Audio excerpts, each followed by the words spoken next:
ఆషాఢమాసంలో శుభ కార్యక్రమాలు ఎందుకు చేసుకోకూడదు? శుభ కార్యక్రమాలు చేసుకుంటే ఎలాంటి ఇబ్బందులు ఉంటాయో ఒక్కసారి తెలుసుకుందాం. ఆషాఢమాసము అనేటటువంటిది శూన్యమాసంగా నిర్ణయం చేయడం జరిగింది.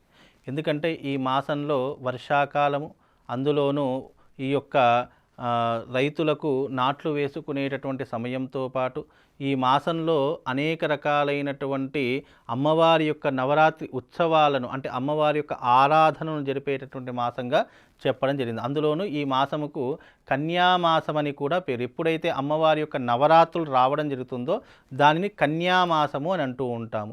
ఈ కన్యామాసంలో ఇలాంటి శుభముహూర్తాలు కూడా చేయడానికి నిషిద్ధమైనటువంటి మాసంగా చెప్పడం జరిగింది. అందుకే మానవ కళ్యాణానికి ఉపయోగపడేటటువంటి ముహూర్తాలు మాత్రం పనికిరావు. దేవతాక్రతువులు, శాంతి కర్మలు ఏవైనా చేసుకోవచ్చు.